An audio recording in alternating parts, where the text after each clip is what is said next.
بسم اللہ الرحمن الرحیم۔ 18 ذی الحج کو خلیفہ سوم داماد رسول صلی اللہ علیہ وآلہ وسلم حضرت عثمان بن عفان کا یوم شہادت ہے۔ خلیفہ سوم حضرت عثمان غنی رضی اللہ عنہ کا تعلق قریش کے مزز قبیلے بنو امیہ سے تھا۔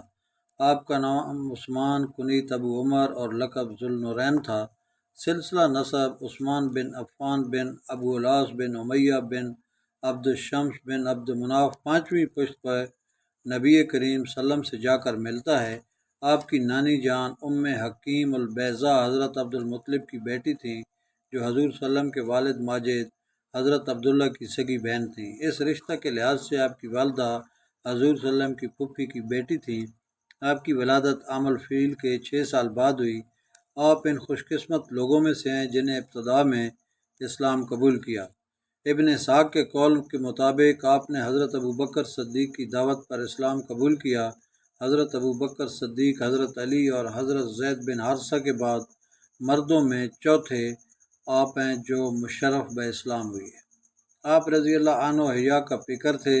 امام مسلم اور امام بخاری نے ام المومنین حضرت سید عائشہ صدیقہ سے روایت کی کہ جب حضرت عثمان غنی ہمارے پاس آتے تو حضور اکرم صلی اللہ علیہ وآلہ وسلم اپنا لباس درست فرما لیتے اور فرماتے تھے کہ میں اس یعنی عثمان غنی سے کس طرح حیا نہ کروں جس سے فرشتے بھی حیا کرتے ہیں۔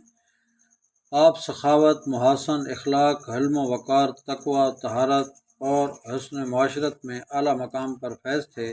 تاریخ انسانیت میں ایک منفرد مقام اللہ تعالیٰ نے حضرت عثمان غنی کو عطا فرمایا۔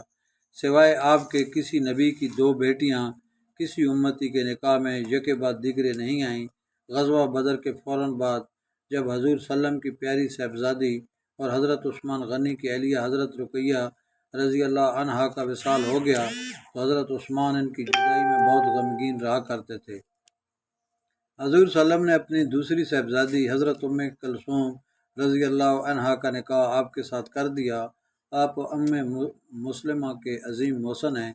ہجرت کے بعد مسلمانوں کے لیے پینے کے پانی کی سخت تکلیف تھی۔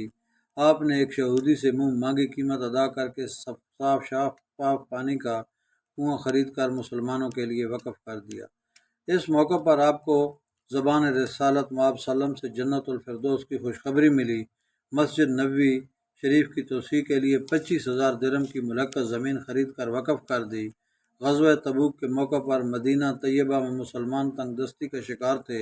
حضور صلی اللہ علیہ وسلم نے صحابہ کرام کو بڑھ چڑھ کر مالی تعاون کی تلقین فرمائی۔ حضرت عثمان غنی نے 300 اونٹ، ماز، ساز و سامان کے پیش کیے۔ اس موقع پر حضور صلی اللہ علیہ وسلم نے ارشاد فرمایا کہ آج کے بعد کوئی عمل عثمان کو نقصان نہیں دے گا۔ تفسیر خازن اور تفسیر معالم التنزیل کی روایت کے مطابق آپ نے 1000 اونٹ، ماز، ساز و سامان حضور صلی اللہ علیہ وسلم کی خدمت میں پیش کیے۔ اس غزوہ کے موقع پر آپ نے 1000 نقد دینار پیش کیے تو نبی کریم صلی اللہ علیہ وسلم نے ہاتھ اٹھا کر 3 دفعہ دعا کی، اے اللہ میں عثمان سے راضی ہوں، تو بھی راضی ہو جا۔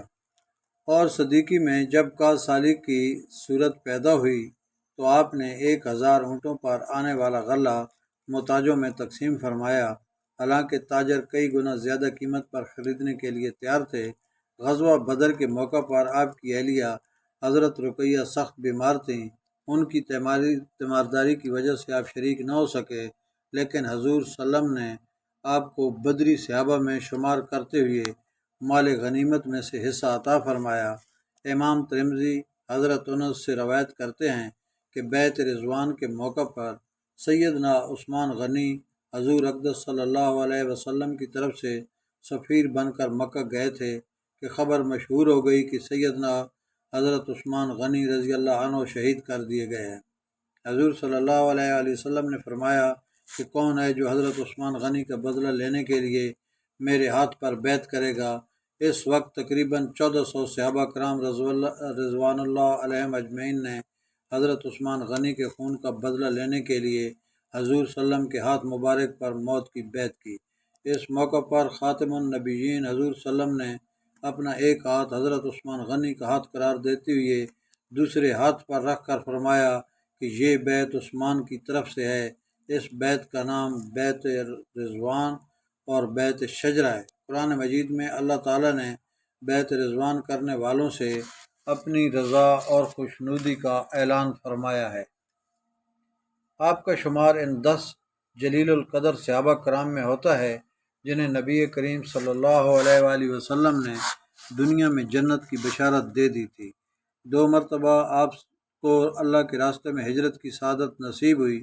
ایک دفعہ آپ نے اپنی اہلیہ حضرت رقیہ کے ساتھ حبشہ کی طرف ہجرت کی اور نبی کریم صلی اللہ علیہ وسلم کے مدینہ تشریف جانے کے بعد وہاں سے ہی آپ ہجرت کر کے مدینہ منورہ پہنچے۔ آپ نے پوری امت کو ایک قرأت قرآن پر جمع کیا۔ حضرت عمر کے دور خلافت میں شروع ہونے والے فتوحات کے سلسلے کو پایہ تکمیل تک پہنچایا۔ آپ کے دور میں طرابلس، شام، افریقہ، جزیرہ قبرص، جزیرہ روڈس، قسطنطنیہ، آرمینیا، خراسان، طبرستان اور کئی ایک مزید علاقے فتح ہوئے۔ آپ نے مدینہ پاک میں نہری نظام کو مضبوط کیا۔ آپ کا معمول تھا ہر جمعہ کو ایک اونٹ ذبح کرا کر اس کا گوشت غریبوں میں بانٹتے۔ اس طرح جس دن اسلام لائے اس دن سے شہادت کے روز تک بلا ناغہ ہر جمعہ کو ایک غلام خرید کر اللہ تعالیٰ کی رضا کے لیے آزاد کرنے کا معمول رہا۔ ایک محتاط اندازے کے مطابق آپ نے کل 2400 غلام آزاد فرمائے۔ شہداء کے گھرانوں کی کفالت آپ اپنا فرض منصبی سمجھ کر اپنے مال سے کیا کرتے تھے۔ سیلاب سے بچاؤ کے لیے ڈیم تعمیر کیے، کنویں کھدوائے۔ آپ حد درجہ شرم و حیا کرنے والے تھے۔ ترمذی اور ابن ماجہ میں حضرت مرہ سے روایت ہے کہ حضور صلی اللہ علیہ وسلم آنے والے وقت کے فتنوں کا ذکر فرما رہے تھے۔ ایک شخص سر پر کپڑا ڈالے ہوئے پاس سے گزرا تو آپ نے اس کی طرف اشارہ کر کے فرمایا کہ فتنوں کے دور میں یہ شخص راہ ہدایت پر ہوگا۔ حضرت مرہ رضی اللہ تعالیٰ عنہ فرماتے ہیں کہ میں نے سر اٹھا کر دیکھا تو وہ حضرت عثمان غنی تھے۔ حضرت مرہ فرماتے ہیں کہ میں نے پھر پوچھا یا رسول اللہ کیا یہ شخص اس وقت راہ ہدایت پر ہوگا؟ تو آپ نے فرمایا ہاں یہی۔ ترمذی شریف میں حضرت عبداللہ بن عمر کی روایت ہے کہ حضور صلی اللہ علیہ وسلم نے حضرت عثمان کی طرف اشارہ کر کے فرمایا کہ فتنوں کے دور میں اس شخص کو شہید کر دیا جائے گا۔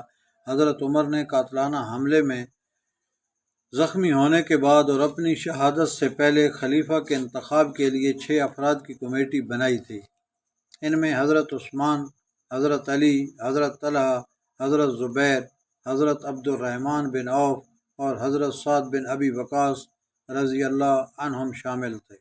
حضرت عمر کی شہادت کے بعد 3 دنوں میں گفت و شنود اور افہام و تفہیم کے بعد حضرت عثمان بن عفان کو خلیفہ سوم منتخب کیا گیا۔ منتخب ہونے کے بعد آپ نے خطبہ میں فرمایا یاد رکھو دنیا سراپا فریب ہے۔ دنیا کی زندگی تمہیں غلط فہمیوں میں ڈال کر شیطان کے پنجہ وسواس میں مبتلا نہ کر دے۔ فانی عمر کی مہلت کافی حد تک گزر چکی ہے، نہ جانے کس وقت پیغام اجل آ جائے۔ جو لوگ تم سے پہلے گزر چکے ہیں ان سے عبرت حاصل کرو۔ اللہ نے دنیا کی مہلت اس لیے دی ہے کہ آخرت سنوار لو۔ آپ نے تقریباً 12 سال تک امور خلافت سر انجام دیے۔ آخری دور میں ایک یہودی النصر عبداللہ بن سبا نے کوفہ، بصرہ اور مصر کے فسادی گروہوں کو جمع کیا اور اسلام کے خلاف ایک گہری سازش کی۔ آپ پر طرح طرح کے الزامات کی بوچھاڑ کر دی۔ آپ نے ہر سوال کا معقول جواب دیا۔ ذی الحج کے مہینے میں اکثر صحابہ کرام حج کی ادائیگی کے لیے مکہ شریف چلے گئے تھے۔ ساتھیوں کو موقع مل گیا اور آپ کے گھر کا محاصرہ کر لیا۔ کئی دنوں تک آپ اور آپ کے اہل خانہ کو بھوکا پیاسا رکھا گیا۔ ساتھیوں نے جن میں امام حسین رضی اللہ عنہ اور حسن رضی اللہ عنہ بھی تھے مقابلے کی اجازت مانگی تو آپ نے فرمایا کہ میں اپنے نبی کے شہر کو خون سے رنگین نہیں کرنا چاہتا۔ آپ نے تمام مصائب و آلام کے باوجود حضور صلی اللہ علیہ وسلم کی وصیت کے مطابق خلعت خلافت نہیں اتاری۔ اس طرح بروز جمعہ المبارک بمطابق 18 ذی الحج 35 ہجری میں انتہائی دردناک انداز میں آپ رضی اللہ عنہ کو شہید کر دیا گیا۔ آپ کی قبر مبارک مسجد نبوی شریف کے پاس جنت البقیع میں ہے۔ اللہ تعالیٰ ان کی قبر پر کروڑ کروڑ رحمتیں نازل فرمائے، آمین ثم آمین۔ ویڈیو کو لائک کریں اور چینل کو سبسکرائب ضرور کریں۔ شکریہ۔